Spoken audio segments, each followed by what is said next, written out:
Hello and welcome to HM TV digital. Christmas నుంచి మొదలు పెడితే కనుక న్యూ ఇయర్కు కూడా అంతా కూడా కేక్స్కి సంబంధించి అంటే కేక్ మిక్సింగ్ కావచ్చు, అలాగే ఇంకా చాలా రకాలైన కేకులు ఎలా తయారు చేయాలి, అసలు ఏమిటి కేక్ అంటే ఏమిటి, కేకులు వివిధ ఫ్లేవర్స్ ఎలా చేసుకోవచ్చు, ఎక్కువగా ఈ చర్చలే నడుస్తూ ఉంటాయి కదా. మరి ఇదే సందర్భంలో అసలు కేక్ అనేది ఎప్పుడు పుట్టింది, ఎవరు తయారు చేశారు, ఎలా వచ్చింది ఒకసారి చూద్దాం. అసలు కేక్ అనేది లెక్క ప్రకారం చూస్తే మన సాంప్రదాయ వంటకం అయితే కానే కాదు, బ్రిటిష్ వాళ్ళ నుంచి మనకు వచ్చింది. అయితే మన దేశంలో ఫస్ట్ క్రిస్మస్ కేక్ అనేది ఎక్కడ తయారైంది, ఎవరు తయారు చేశారో వింటూ నిజంగా మీరు ఆశ్చర్యపోతారు. పైగా ఆ టైంలో కేక్ తయారు కావాల్సిన పదార్థాలు కూడా అందుబాటులో కూడా ఉండేవి కాదు. అయితే కేరళకు చెందిన ఒక వ్యక్తి బ్రిటిష్ వాళ్ళు మెచ్చుకునేలా తయారు చేశాట. ఇప్పుడు అతని షాపే ప్లమ్ కేక్ తయారీలో నెంబర్ 1గా కూడా లాభాలు ఆర్జిస్తోంది. అంటే 1883లో క్రిస్మస్ సందర్భంగా బర్మా నుంచి వచ్చినటువంటి ఔత్సాహిక స్థానిక వ్యాపారవేత్త మాంబల్లి బాపు భారత్లో తొలి క్రిస్మస్ కేక్ను తయారు చేశాడు. దాల్చిన చెక్క తోటను అభివృద్ధి చేస్తున్న బ్రిటిష్ వ్యవసాయ అధికారి మర్డోక్ బ్రౌన్ సూచనలతో ఈ కేక్ను తయారు చేసినట్లుగా బాపు మనవడు చెప్తున్నాడు. తన ముత్తాత మాంపల్లి బాపు బర్మాలో ఒక వ్యాపారవేత్త. అతను ఈజిప్ట్లో బ్రిటిష్ దళాలకు పాలు, టీ, రొట్టె వంటివి రవాణా చేసేవాడని, ఆ తర్వాత 1880లో కేరళలోని తన సొంతూరు తలస్సేరికి వచ్చి వెంటనే బేకరీని స్థాపించాడని అతని కుటుంబ సభ్యులు చెబుతున్నారు. అయితే దూరంగా ఉన్న కోల్కతాలో ఉన్న ఒకే ఒక్క బేకరీ మాత్రమే బ్రిటిష్ ప్రజల అవసరాలను తీర్చేది.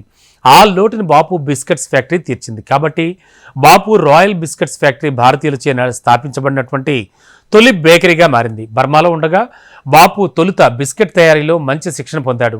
ఆ బ్రిటిష్ రైతు మర్డోక్ బ్రౌన్ ఇంగ్లాండ్ నుంచి తెచ్చినటువంటి రిచ్ ప్లమ్ కేక్తో బాపు బిస్కెట్ ఫ్యాక్టరీకి వెళ్ళాడు.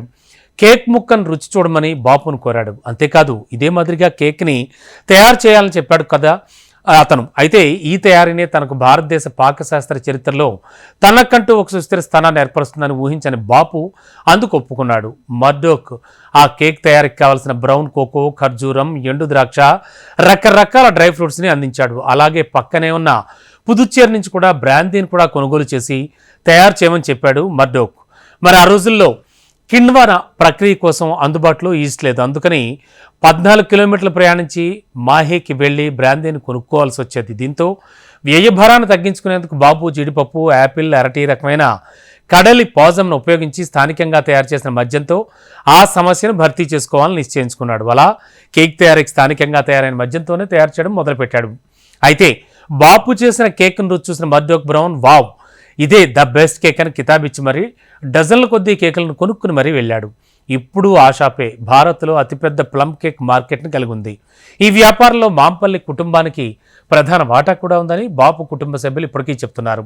అతడి కుటుంబ సభ్యులంతా కేరళలో అగ్రశ్రేణి బేకరీని నిర్వహిస్తున్నారు.